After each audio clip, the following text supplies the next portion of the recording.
నమస్తే న్యూస్ 12 కు స్వాగతం. ముందుగా హెడ్లైన్స్ చూద్దాం.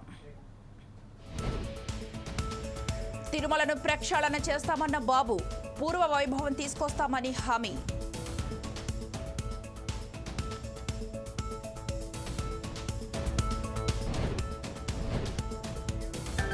కేంద్ర మంత్రిగా సంజయ్ బాధ్యతల స్వీకరణ, శుభాకాంక్షలు తెలిపిన నిత్యానందరాయ్.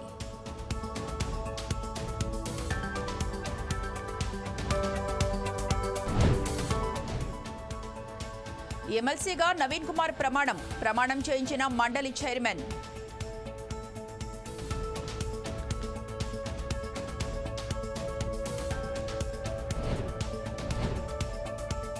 ఢిల్లీలో తీవ్ర రూపం దాల్చుతున్న నీటి కొరత, సుప్రీంకోర్టు కీలక ఆదేశాలు జారీ.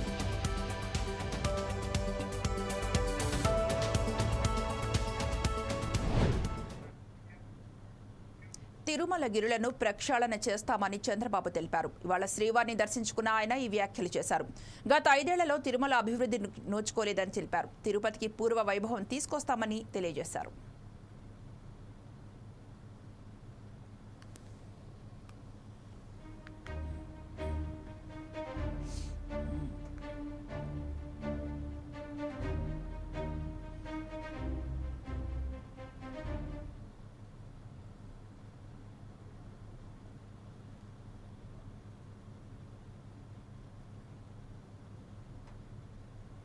తిరుమల తిరుపతి దేవస్థానంతోనే ప్రారంభం కావాలి ప్రక్షాళన.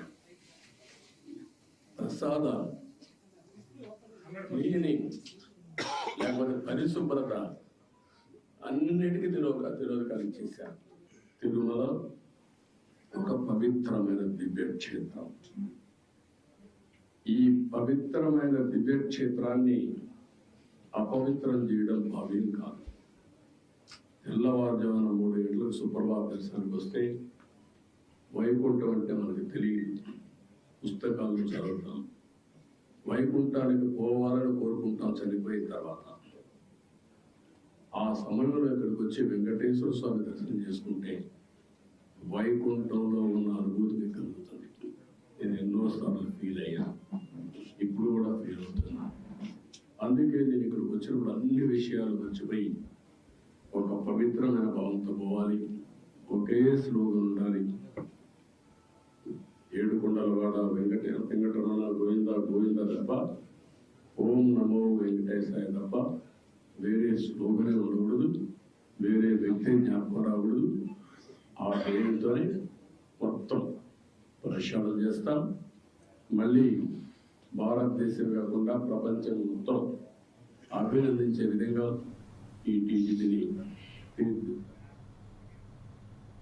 కేంద్ర మంత్రిగా బండి సంజయ్ బాధ్యతలు స్వీకరించారు.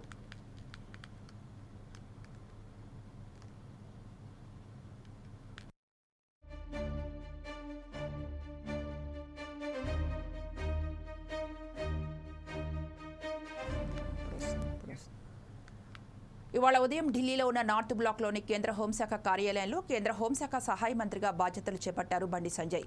ఈ సందర్భంగా సంజయ్కు సహచర మంత్రి నిత్యానందరాయ్ అభినందన తెలియజేశారు.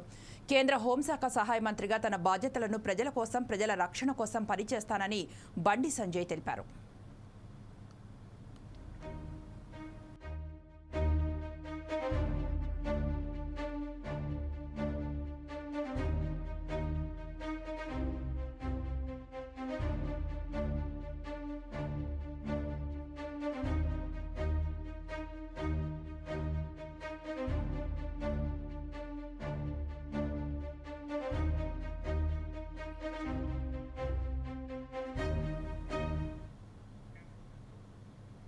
తిరుమలలో ముఖ్యమంత్రి చంద్రబాబు పర్యటన సందర్భంగా అధికారులు పరదాలు కట్టడంపై మంత్రి నారా లోకేష్ ఆరా తీశారు. పరదాలు ఎందుకు కట్టారంటూ అడిగి తెలుసుకున్నారు. డిపార్ట్మెంట్ వారికి ఎన్నిసార్లు చెప్పాలంటూ ఎమ్మెల్యే బొజ్జల సుధీర్ రెడ్డి వద్ద మంత్రి లోకేష్ అసంతృప్తి వ్యక్తం చేశారు. అలవాట్లో పొరపాట్లు ఇంకెప్పుడు మానుకుంటారు అంటూ ప్రశ్నించారు. సీఎం ఆదేశాల మేరకు తిరుమల కొండపై కట్టిన పరదాలను అప్పటికప్పుడు అధికారులు తొలగించారు. చచ్చిపోతున్న డిపార్ట్మెంట్ అని చెప్పి పరదాలు కట్టారు. చెప్పాం బాబు గారు సారీ మీరందరూ తడిసిపోయారు.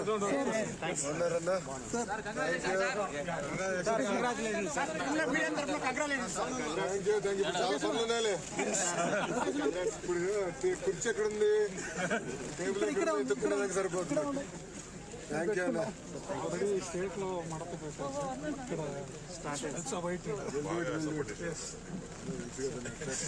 థ్యాంక్ యూ అన్న కార్యకర్త.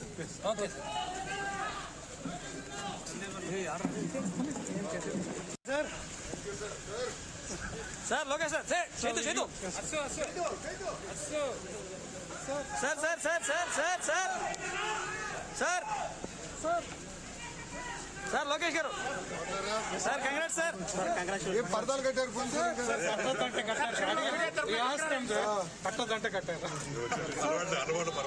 అలవాటు చచ్చిపోతున్న డిపార్ట్మెంట్ అని చెప్పి పరదాలు కట్టారు.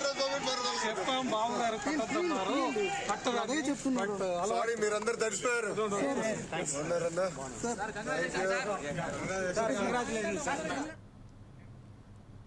దేశవ్యాప్తంగా ఎంతో ప్రతిష్టాత్మకంగా నిర్వహించే నీట్ పరీక్షలో తప్పిదాలు జరిగాయంటూ జిల్లా ఏబీవీపీ కార్యకర్తలు నిరసన చేశారు.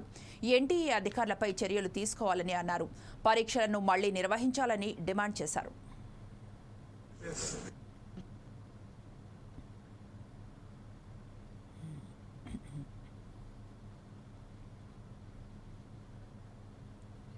దేశంలో నీట్ ఎంతో ప్రతిష్టాత్మకంగా నిర్వహించే నీట్లో ఈరోజు తప్పిదం కారణంగా దేశవ్యాప్తంగా అఖిల భారతీయ విద్యార్థి పరిషత్ నీట్ తప్పిదంలో ఎన్టీఏ అధికారుల పాత్ర, నేషనల్ టెస్టింగ్ ఏజెన్సీ అధికారుల యొక్క తప్పిదం ఉంది కాబట్టి వారి మీద చర్యలు తీసుకోవాలని, అలాగే నీట్ పరీక్షను మళ్ళీ రీకండక్ట్ చేయాలని, అలాగే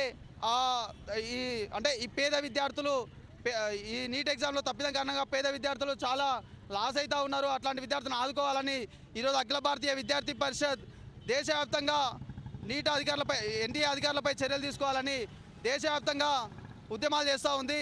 అందులో భాగంగా ఈరోజు పాలమూరు జిల్లాలో ఈరోజు ఈ కార్యక్రమం తీసుకోవడం జరిగింది. దీనికి పోలీసులు ఎన్టీఏ అధికారుల యొక్క దిష్టిబొమ్మ దానం చేస్తూ ఉంటే ఎన్టీఏ అధికారుల దిష్టిబొమ్మ తీసుకెళ్ళి అలాగే మా ఏబీపీ కార్యకర్తలను అక్రమంగా తీసుకెళ్లడం జరుగుతూ ఉంది. దీన్ని ఏబీవీపీ తెలంగాణ తీవ్రంగా ఖండిస్తూ ఉంది. అలాగే నీట్ తప్పిదంలో ఉన్న అధికారుల మీద చర్యలు తీసుకోవాలని, నీట్ పరీక్ష మళ్ళీ నిర్వహించాలని ఏబీవీపీ ఈరోజు డిమాండ్ చేస్తూ ఉంది. అంతేకాదు నీట్లో ఒకే సెంటర్లో 8 మందికి ఎక్కువ మార్కు అంటే ఒకే సెంటర్లో సేమ్ మార్కులు రావడం, వాళ్ళే ఈ దేశంలో అంటే నీట్ పరీక్షలో వాళ్ళే ర్యాంకర్స్గా ఉండడం తీవ్ర అనుమానాలు మాకు కనిపిస్తూ ఉన్నాయి. ఈ దాని మీద వెంబడే ఎన్టీఏ అధికారుల మీద చర్యలు తీసుకోవాలని, ఈ తప్పిదంలో ఉన్న అధికారులను వెంటనే శిక్షించాలని ఏబీవీపీ డిమాండ్ చేస్తూ ఉంది. కూటమికి ఉత్తరాంధ్ర ప్రజలు భారీ మెజారిటీ ఇచ్చారని తెలిపారు ఎంపీ కలిశెట్టి అప్పలనాయుడు. ప్రజల తీర్పుతో మరింత బాధ్యత పెరిగిందన్నారు. చంద్రబాబు విశాఖను ఆర్థిక రాజధానిగా ప్రకటించడం సంతోషంగా ఉందన్నారు. ఉత్తరాంధ్రలో నీటి పారుదలపై దృష్టి సారిస్తామని ఎంపీ హామీ ఇచ్చారు. మొన్ననే నేను దాని మీద స్టడీ చేసి అక్కడున్న ప్రాంతం ఎవరైతే క్యాడర్ ఉన్నారో ఆ క్యాడర్తో కూడా మాట్లాడడం. ఇప్పుడున్న ఎన్డీఏ కూటమి కూడా ఎన్డీఏ ప్రభుత్వం కూడా వరుసలో ప్రభుత్వం కొత్తగా ఏర్పాటైంది. మనకున్న సన్నిహిత సంబంధం కూడా దగ్గర అయ్యాయి కనుక 100% దాని మీద ప్రత్యేకమైన శ్రద్ధ పెట్టి ఆల్రెడీ స్టడీ చేస్తున్నాం. స్టడీ చేసి పరిష్కారం అయ్యే దిశగా, అంటే ఏదో ఊరికనే సహజంగా విషయం తెలిసింది మేము చూస్తున్నాం, పరిశీలిస్తున్నాం, పరిష్కారం చేస్తాం ఇవ్వకుండా శాశ్వతమైన పరిష్కారం దిశగా మేము దాన్ని స్టడీ చేస్తున్నాం. ఎందుకంటే చంద్రబాబు నాయుడు గారు కూడా మొన్న ఢిల్లీలో వచ్చేటప్పుడు కూడా మా ఎంపీలందరినీ కూర్చోబెట్టి ఒక మాట చెప్పారు. ప్రజా ప్రయోజనాలకు సంబంధించి ఏ అవకాశాలున్నా అవసరాలున్నా నేరుగా నాకు చెప్పండి, నేను ఢిల్లీ పెద్దలతో మాట్లాడతానని చెప్పారు. అదే సమస్యలు కూడా ప్రస్తావన చేయండి పార్లమెంట్లో, ఫస్ట్ ప్రయారిటీ చేయాలని వారు చెప్పారు. 100% దాని మీద స్టడీ చేస్తున్నాం. అన్నింటిలో కూడా మేము పరిష్కారానికి అవకాశాలు ఉన్నాయి. ఎందుకంటే ఇప్పుడు ఎన్డీఏ గవర్నమెంట్ దేశంలో ఉంది, రాష్ట్రంలో వచ్చింది, పక్క రాష్ట్రాల్లో కూడా మనకు అవకాశాలు ఉన్నాయి. ఇప్పుడు ఒరిస్సా ఉందంటే ఒరిస్సా బీజేపీ ప్రభుత్వం ఏర్పాటైంది కనుక ఒక స్నేహపూర్వకమైన బంధాలు ఉన్నాయి కనుక ఖచ్చితంగా అవన్నీ పరిష్కారం చేయడం. ఇప్పుడు ఏ రాజకీయ పార్టీ అయినా జనంలోకి వెళ్ళాలి, జనం తీర్పు తీసుకోవాలి. సహజంగా వారు వెళ్ళడం వారి ఇష్టం, వారి పార్టీకి. మేము అక్కడ ఏమంటామంటే నా వరకు కక్ష సాధింపు చర్య స్టార్ట్ అయ్యిందని మాట అన్నాం, అది ఖండిస్తున్నాం.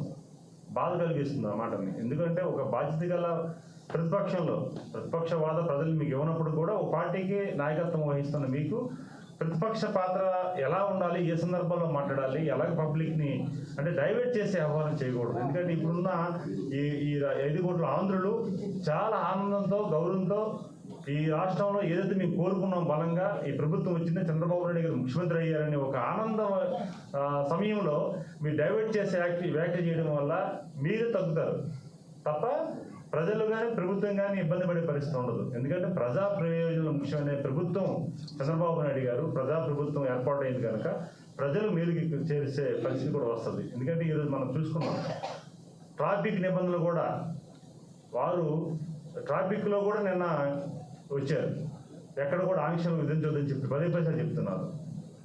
నిన్న కూడా కొంతమంది సోదరులు పోలీస్ సోదరులు కూడా డేరాలు పెట్టారని చెప్పేసి మనం చూస్తాం. పరదాలు పెట్టొద్దని స్వయంగా చెప్పారు.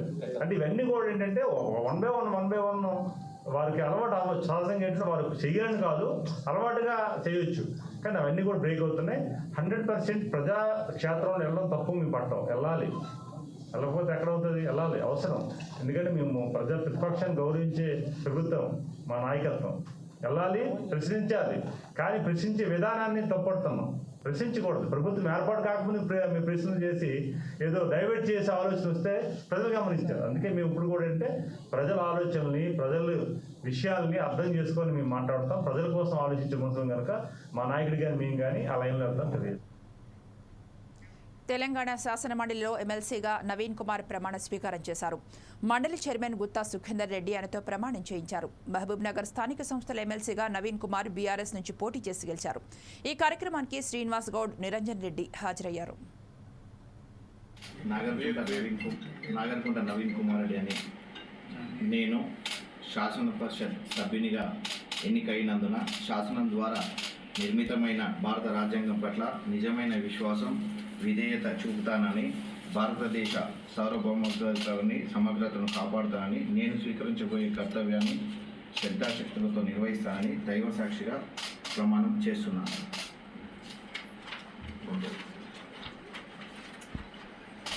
తెలంగాణ శాసన పరిషత్ సభ్యుడనైన నాగర్కుంట నవీన్ కుమార్ రెడ్డి అనే నేను సభా నియమాలకు కట్టుబడి ఉంటానని, వాటిని అనుసరిస్తానని, సభా మర్యాదలను పాటిస్తానని, సాంప్రదాయాలను గౌరవిస్తానని దైవ సాక్షిగా ప్రమాణం చేస్తున్నాను.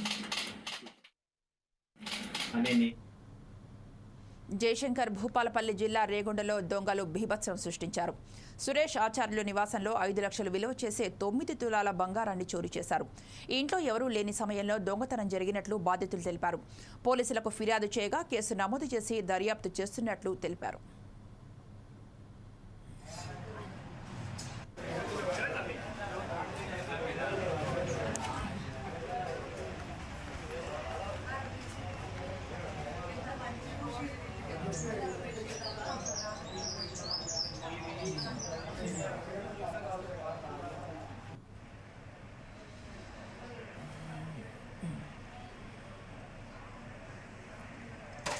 పరిస్థితుల్లో ఏది ఎక్కువ నువ్వు టెన్షన్ అవ్వడం రిలాక్స్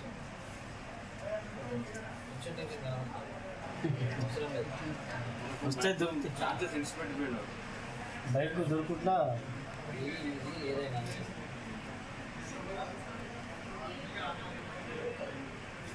కొంచెం మాట్లాడి మాట్లాడచ్చు. అట్లా అనుకుంటే మన ప్లేస్లో సార్ 2018-19 లక్ష్మి అనే ఒక హిస్టరీ అని ఉంటుంది. ఐడియా ఉందా సార్? మన రీసెంట్గానే కదా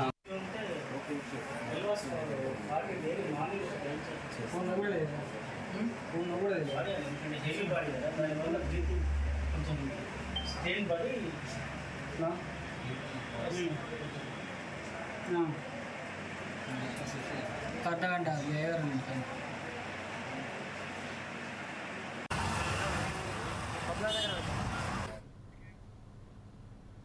అంబేద్కర్ కోనసీమ జిల్లా మురుమళ్లలో గోదావరిలో పడి ఓ వ్యక్తి కొట్టుకుపోయాడు. బోటు సహాయంతో అతన్ని ఒడ్డుకు చేర్చి ప్రాణాలు రక్షించారు నరేష్. కుటుంబ కలహాలతో బాధితుడు మనస్తాపం చెందాడని స్థానికులు చెబుతున్నారు.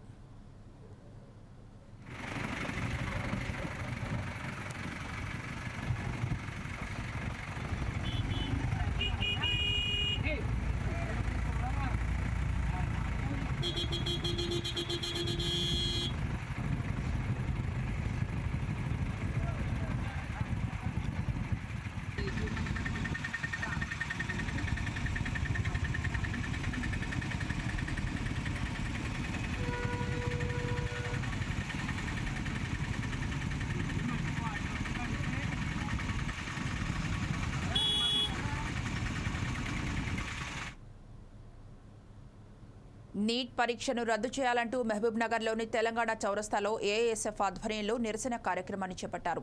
హర్యానా రాష్ట్రంలో పరీక్షలో పాల్గొన్న అభ్యర్థులకు 7కి ఒకే విధమైన మార్కులు ఎలా వస్తాయంటూ ప్రశ్నించారు. దీనిపై అనేక సందేహాలు నివృత్తి అవుతున్నాయని, పరీక్షలు రద్దు చేసి మరల నిర్వహించాలని వారు డిమాండ్ చేశారు.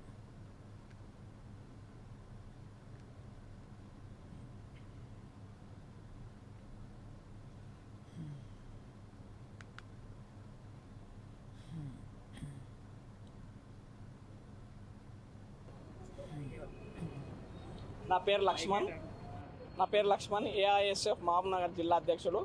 ఈరోజు భారతదేశంలో ఉన్నటువంటి ప్రభుత్వ మెడికల్ కాలేజీలలో సీటు పొందాలంటే, ఎంబీబీఎస్ చేయాలంటే మామూలుగా మారుమూల ఉన్న గుడిసె పిల్లల నుంచి రాష్ట్ర ప్రధానమంత్రి ఒక రాష్ట్రపతి ఒక వాళ్ళ పిల్లల వరకు ఒక NEET exam, national entrance eligibility test అనే ఒక ఎగ్జామ్ రాస్తేనే తప్ప ఎంబీబీఎస్లో సీట్ రాదు ప్రభుత్వ మెడికల్ కాలేజీలో. అలాంటి ఎగ్జామ్ నడిపేటటువంటి ఎన్టీఏ సంస్థ, నేషనల్ టెస్టింగ్ ఏజెన్సీ అనే ఒక సంస్థ భారతదేశంలో జాతీయ అర్హత ఎగ్జామ్ పెట్టే ఒక సంస్థ, నీట్ ఎగ్జామ్ పెట్టే అటువంటి సంస్థనే అవకతవకలకు తోడ్పడితే అంటే ఉన్నతమైన కుటుంబాలే ఎంబీబీఎస్ చేయాలా, పేద మధ్యతరగతి వాళ్ళు ఎంబీబీఎస్ చేయొద్దా? దీనిపైన ఈరోజు దేశవ్యాప్తంగా ఏఎస్ అఖిల భారత విద్యార్థి సమాఖ్య ఆధ్వర్యంలో ఈరోజు నిరసన కార్యక్రమంలో భాగంగా ఈరోజు మామనార్లో కూడా మనం కూడా చేస్తున్నాము. అయితే నీట్ ఎగ్జామ్ అనేది కామన్గా ఒక ప్రతి సంవత్సరము ఒక 6-7 మందికి వస్తే 720కి 720 వస్తాయి, అది ఓకే. ఈసారి 2024 నీట్ ఎగ్జామ్లో దేశవ్యాప్తంగా 67 మందికి 720 మార్కులు ఏ విధంగా వచ్చినాయి? ఈ మార్కులను బట్టి అనేక సందేహాలు మాకు నివృత్తమవుతున్నాయి. దేశవ్యాప్తంగా అనేక విద్యా సంస్థలలో కూడా ఈ అనుమానాలు వ్యక్తాలు చేస్తున్నారు. అది కూడా నార్త్ ఇండియాలోనే ఎందుకు వచ్చినాయి 67 మందికి 720కి 720? అది హర్యానా రాష్ట్రంలో ఒక ఎగ్జామ్ సెంటర్లో 7 మందికి ఎట్లా వచ్చినాయి 720 మార్కులు? దానిపైన పూర్తిగా ఎంక్వైరీ చేసి, సిబిఐ దర్యాప్తు ఎంక్వైరీ చేసి ఈ ఎగ్జామ్ పైన ఈ దేశంలో ఉన్నటువంటి దేశ ప్రధాని మారుమూల రైతు, గిరిజన రైతు బిడ్డ ఈ ఎగ్జామ్ ద్వారానే ఎంబీబీఎస్ సీట్ వస్తుంది దేశంలో ఏ మెడికల్ కాలేజీలో అయినా. ఇటువంటి ఎగ్జామ్నే కేంద్ర ప్రభుత్వం నీరు గారిస్తే పేద మధ్యతరగతి వారి పిల్లలు ఎంబీబీఎస్ ఎట్లా చేయాలి? దేశంలో ఉన్నటువంటి ఈ ఎన్టీఏ పెట్టే అర్హత ఎగ్జామ్ని ఎట్లా నమ్ముకోవాలి పిల్లల జీవితాల్లో? అంటే అది కూడా నార్త్ ఇండియాలోనే 67 మందికి 720 ఎందుకు వచ్చినాయి, సౌత్ ఇండియాలో ఎందుకు రాలేదు? దీనిపైన సౌత్ ఇండియా ఉన్నటువంటి ముఖ్యమంత్రులు కానీ, ఇక్కడ ఉన్న ప్రభుత్వాలు కానీ, ఇక్కడ ఉన్నటువంటి కేంద్ర మంత్రులు కానీ ఈ సౌత్ ఇండియాలో ఉన్న వాళ్ళు ఒకసారి ఆలోచన చేయాలి. ఎందుకు మన సైడ్ ఇట్లా వివక్ష చూపిస్తుండ్రు? అంటే నార్త్ ఇండియాకే ప్రభుత్వమా? నార్త్ ఇండియాకే మనం ఎంపీలు మనం వేసలేమో ఓట్లు? అందుకే వాళ్ళు ఆలోచన చేసి దీని మీద పూర్తి ఎంక్వైరీ, సుప్రీంకోర్టు జడ్జితోన ఎంక్వైరీ చేసేంత వరకు ఈ అఖిల భారత విద్యార్థి సంఘం ఆధ్వర్యంలో దేశవ్యాప్తంగా సర్వేలు దీక్షలు చేయడం జరుగుతుంది. దీనిపైన పూర్తి విచారణ చేసేంత వరకు కూడా మా పోరాటాలు సాగుతాయి. కస్టడీలో ఉన్న ప్రముఖ సినీ నటుడు దర్శన్ సహా నిందితులను పోలీసులు విచారిస్తున్నారు. చిత్రదుర్గకు చెందిన రేణుకాస్వామి హత్య కేసులో పలు కోణాలు వెలుగులోకి వస్తున్నాయి. పవిత్ర గౌడకు మర్మాంగం ఫోటో పంపాడనే కారణంతో అక్కడే కొట్టి హత్య చేసినట్టు పోలీసుల విచారణలో వెల్లడైంది. ఫిబ్రవరి 27న రేణుకాస్వామి మొబైల్ నుంచి పవిత్ర గౌడకు అశ్లీల మెసేజ్లు పంపడం ప్రారంభమైందని, ప్రతిరోజు ఇలాంటివే పంపేవాడని తెలుస్తోంది. అతడి వాట్సాప్ బ్లాక్ చేస్తే ఇతర సోషల్ మీడియా ద్వారా పంపినట్టు తెలుస్తోంది. ఇదే ఆగ్రహంతో చితకబాదినట్టు తెలుస్తోంది. మరోవైపు దర్శన్ నటిస్తున్న 4 సినిమాలపై తీవ్ర వ్యతిరేకత ఉన్నట్టు తెలుస్తోంది.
ఏపీ కేబినెట్లో శ్రీకాకుళం జిల్లాకు సముచిత స్థానం లభించింది. పార్టీకి అచ్చెన్నాయుడు చేసిన సేవలను గుర్తిస్తూ ఆయన సీనియారిటీ ప్రాతిపదికన అధిష్టానం కేబినెట్లోకి తీసుకుంది. అటు టీడీపీ పార్టీ అధ్యక్షుడిగా కూడా అచ్చెన్నాయుడు సేవలందించారు. కేంద్ర కేబినెట్లో రామ్మోహన్ నాయుడుకి పౌర విమానయాన శాఖ మంత్రి పదవి రావడం కూడా హర్షించదగిన విషయమని, దీనిపై మరింత సమాచారం మా ప్రతినిధి అబ్దుల్లా అందిస్తారు. చంద్రబాబు నాయుడు ప్రకటించిన ఆ మంత్రివర్గంలో శ్రీకాకుళం జిల్లాకి ఆ కేబినెట్ ర్యాంకు అచ్చెన్నాయుడికి పేరు ప్రకటించడం హర్షదాయకమైనప్పటికీ ఒకే సామాజిక వర్గానికి చెందిన ఒకే కుటుంబానికి చెందిన వ్యక్తులకు బాబాయ్ అబ్బాయిలకు కేంద్ర మంత్రితో పాటు రాష్ట్ర మంత్రి పదవి కూడా కేటాయించడం అనేది విమర్శలు వస్తున్న సందర్భాలు అయితే ఉన్నాయి. అయితే మంత్రివర్గం కూర్పులో చంద్రబాబు నాయుడు అనేక విభిన్న కోణాల్లో అభ్యర్థులు ఎంపిక చేసినట్లయితే తెలుస్తుంది. ముఖ్యంగా ఆ పార్టీకి సేవ చేసి పార్టీ కష్టకాలంలో ఉన్నప్పుడు ధీరోతత్వంగా పోరాడి అనేక కేసులు ఎదుర్కొని వారికి సీనియర్లలో ప్రాధాన్యత తీసుకున్నట్లయితే మనకి తెలుస్తుంది. దీంతో పాటు సీనియర్తో పాటు జూనియర్లకు కూడా ప్రాతినిధ్యం ఇచ్చారని అయితే ఈ మంత్రివర్గ కూర్పులో మనకు తెలుస్తున్న సందర్భం అయితే ఉంది. ఆ శ్రీకాకుళం జిల్లాకు సంబంధించినంత వరకు ఆ కేబినెట్ మంత్రి చంద్రబాబు ప్రకటించిన దీంట్లో కింజరాపు అచ్చెన్నాయుడు ఈయన రాష్ట్ర పార్టీ అధ్యక్షులుగా ఉన్నారు. ఈయన మంత్రివర్గంలో తీసుకున్న సందర్భం అయితే ఉంది. అయితే ముఖ్యంగా జిల్లాకు సంబంధించినంత వరకు ఇతర ఇంకొక ప్రాధాన్యత కులానికి చెందిన కోన రవికుమార్ అవ్వచ్చు, లేకపోతే బెందల అశోక్, వీళ్ళిద్దరిలో ఒక పేరు వస్తుందని అయితే అందరూ ఊహించారు. అయితే వారి ఊహలకు భిన్నంగా అచ్చెన్నాయుడు పేరు అయితే ప్రకటించడం అయితే కొంతమందికి ఆశ్చర్యాన్ని అయితే వ్యక్తం చేసే సందర్భాలు అయితే ఉన్నాయి. అయితే చంద్రబాబు నాయుడు అవ్వచ్చు, లోకేష్ అవ్వచ్చు, ఆ మంత్రివర్గ కూర్పులో అనేక వడపోతలు చేసినట్లయితే మనకు తెలుస్తుంది. ముఖ్యంగా ఆ పార్టీ కష్టకాలంలో ఉన్నప్పుడు, ప్రతిపక్షులు ఉన్నప్పుడు, ప్రతిపక్షంపై పోరాడి పార్టీ ప్రతిపక్షులు ఉన్నప్పుడు ధీరోదాత్తంగా పార్టీ కోసం పోరాడి జైలు పాలయ్యి అనేక కేసులు ఎదుర్కొన్న సందర్భంలో వారికి ప్రాధాన్యత ఇచ్చిన సీనియర్లో వాళ్ళకి ప్రాధాన్యత ఇచ్చినట్లయితే మనకు తెలుస్తుంది. అచ్చెన్నాయుడిని మనం కంపేర్ చేసుకున్నట్లయితే ఈయన రాష్ట్ర పార్టీ అధ్యక్షుడిగా ఉన్నారు. ఈయన 21 కేసులు ఈయన మీద నమోదై ఉన్నాయి. ముఖ్యంగా వైఎస్ఆర్ కాంగ్రెస్ పార్టీ అధికారంలో ఉన్నప్పుడు అచ్చెన్నాయుడిపై 21 కేసులు నమోదు చేశారు. రాష్ట్ర పార్టీ అధ్యక్షుడిగా ఉంటుండగా ఈయన మొలకలతో ఆపరేషన్ చేసుకున్న ముందు రోజు ఆపరేషన్ చేసుకుంటే ఆ ఈఎస్ఐ కుంభకోణం పేరుత వైఎస్ఆర్ కాంగ్రెస్ పార్టీ అర్ధరాత్రి మీద అచ్చెన్నాయుడు ఇంట్లో చొరబడి అచ్చెన్నాయుడిని తీసుకొని కారులో ఎక్కించి ఒక రాత్రల్లా తిప్పే సందర్భము, ఆయన బ్లీడింగ్ అవుతున్న పరిస్థితుల్లో కూడా ఎటువంటి వైద్య సౌకర్యాలు ఇవ్వకుండా వీళ్ళు కావాలని కక్షతో అచ్చెన్నాయుడు మీద టార్గెట్ చేసిన సందర్భాలు అయితే ఈ సందర్భంగా పార్టీ గుర్తించిందని అయితే మనం చెప్పవచ్చు. దీంతోపాటు 21 కేసులు ఆయన మీద వైఎస్ఆర్ కాంగ్రెస్ పార్టీ అధికారంలో ఉన్నప్పుడు నమోదయ్యి ఆ మేరకు ఆయన ఆ విధంగా పోరాటం చేశారని అయితే మనం చెప్పవచ్చు. దీన్ని అయితే పరిలో తీసుకున్నట్లయితే చెప్పవచ్చు. ముఖ్యంగా మిగతా సభ్యులు కూడా కోన రవి మీద కూడా ఆంధ్రప్రదేశ్ నుంచి స్పీకర్ మీద గెలిచిన కోన రవి కూడా అనేక కేసులు ఆయన మీద కూడా నమోదయ్యాయి. అలాగే చాలామంది ఇప్పుడు పలాసకు సంబంధించినంత వరకు ఆవిడ శిరీష మీద కూడా కేసులు నమోదయ్యి, అలాగే బెందల అశోక్ మీద కూడా కేసులు నమోదయ్యాయి. అయితే వీళ్ళందరి మీద కేసులు నమోదైనప్పటికీ అచ్చెన్నాయుడు సీనియర్ శాసనసభ్యుడు 6 పర్యాయాలు శాసనసభకు ఎన్నికయ్యారు. అలాగే ఈ జిల్లాలో ఈ అత్యధికంగా శ్రీకాకుళం పార్లమెంటుకి సంబంధించినంత వరకు, శ్రీకాకుళం జిల్లాకు సంబంధించిన వరకు ఇప్పుడున్న విజేతలుగా గెలిచిన అభ్యర్థుల్లో అచ్చెన్నాయుడే మోస్ట్ సీనియర్గా మనం భావించవచ్చు. 6 పర్యాయాలు ఈయన శాసనసభకు ఎన్నికయ్యారు. అయితే గతంలో కూడా తెలుగుదేశం ప్రభుత్వంలో ఆయన మంత్రిగా పనిచేసిన సందర్భం కూడా ఉంది. అయితే ఒక విధంగా ఒక కోణంలో చూసుకున్నట్లయితే శ్రీకాకుళం జిల్లా నుంచి ఎంపీగా గెలిచిన రామ్మోహన్ నాయుడికి కేంద్ర మంత్రి కూడా కేబినెట్ పదవి రావడం అని అయితే జిల్లా వ్యాప్తంగా ఉత్తరాంధ్రలో అనేక మంది హర్షం వ్యక్తం చేస్తున్నారు. ఈ కేంద్ర మంత్రి పదవి ఆయనకు వరించడం వల్ల ఉత్తరాంధ్రలో అభివృద్ధి కార్యక్రమంలో పరుగులు పెడుతుంది. జిల్లాలో ఎక్కువగా సాగునీటి రంగాలకి న్యాయం జరుగుతుందని అయితే భావిస్తున్నారు. ఈ సందర్భంగా అయితే ఉత్తరాంధ్ర కావచ్చు, లేకపోతే శ్రీకాకుళం జిల్లా కావచ్చు, కేంద్రం నుంచి నిధులు సమకూర్చుకునేందుకు ఆస్కారం లభిస్తుందని అయితే ఎక్కువగా హర్ష వ్యక్త సందర్భాలు అయితే ఉన్నాయి.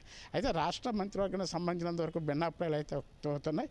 దీన్ని ఏ విధంగా ఫుల్ఫిల్ చేస్తారో, లేకపోతే మిగతా పదవులు ఏమైనా మిగతా సామాజిక వర్గాలకు కేటాయిస్తారా, ఏటనేది చంద్రబాబు నాయుడు తాలూకు అభిప్రాయం అయితే ఇంతవరకు బయటపడలేదు. అయితే మంత్రివర్గ కూర్పులో మట్టుగా గుమ్మనంగా ఆయన మంత్రివర్గం ఏర్పాటు చేయడంలో ఆయన గుమ్మనంగా వ్యవహరించారు. ఎటువంటి ఒత్తిళ్ళకి కానీ సీనియర్ తాలూకా రికమెండేషన్లకు కానీ లేకపోతే ఇంకొక వ్యక్తుల తాలూకా ప్రభావితం అయితే కాలేదని అయితే స్పష్టంగా మనకు తెలుస్తుంది. అయితే ఇది ఎంతవరకు కొనసాగుతుంది ఏటనేది మరి కొంచెం రోజుల్లో తెలియవలసి ఉంది. ఇది ఇక్కడ శ్రీకాకుళం జిల్లాకు సంబంధించినంతవరకు రాజకీయ కార్యక్రమాలు అయితే ఈ విధంగా తెలుస్తున్న సందర్భాలు అయితే ఉన్నాయి. అయితే మంత్రివర్గ కూర్పు జరిగినది ఏ శాఖలో ఎప్పుడు ఏటనేది సాయంత్రం కాలం తెలుస్తుంది. తద్వారా అచ్చెన్నాయుడు సీనియర్ మంత్రిగా ఇప్పుడు జిల్లాకు ఒకే ఒక్క మంత్రి ఉన్నారు. శ్రీకాకుళం జిల్లాలో ఎన్నో సమస్యలు ఇప్పుడు ఉన్నాయి. మడ్వాల్స్ అవ్వచ్చు, లేకపోతే వంశధార ఫేజ్ 2 ఇంకా కంప్లీట్ కాలేదు, లేకపోతే నదుల అనుసంధానం అవ్వచ్చు, లేకపోతే రహదారులు చాలా మట్టుగా పాడైపోయి ఉన్నాయి. ఈ వర్షాకాలం వస్తుంది, మరి కొంచెం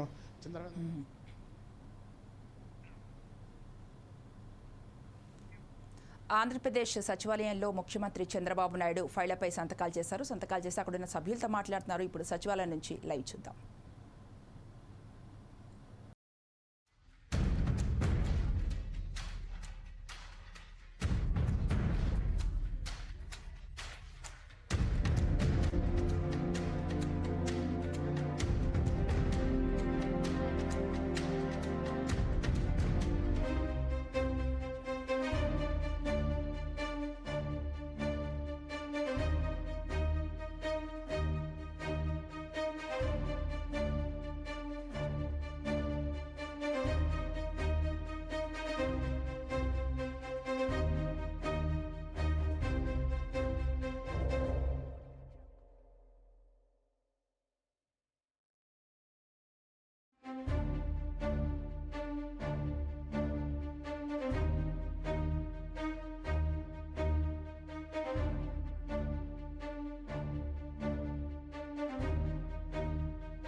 ఇక ఇవి బులెటిన్ అప్డేట్స్ చూస్తూనే ఉండండి 4 Sides TV.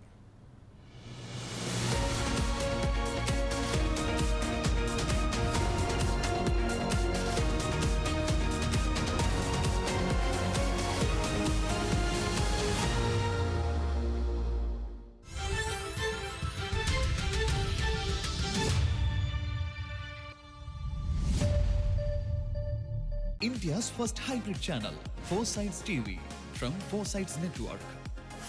4 Sides News at 24/7. Multiple languages, multiple news. Telugu, English, Hindi, Kannada, Malayalam. Our programs: devotional, Time to change. Exclusive. Political thought. Nation. Notion. Deep. Inside. Outside. Rewind. Entertainment and sports. With the colors of changes in a changing world. Foresights TV fashion to you.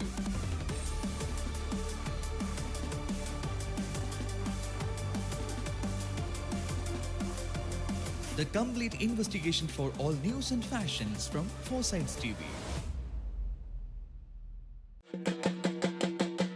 ప్రజల కోసం ప్రాణాలు అర్పించిన వాళ్ళు ఉన్నారు. అట్లాంటి అమరవీరుల త్యాగాన్ని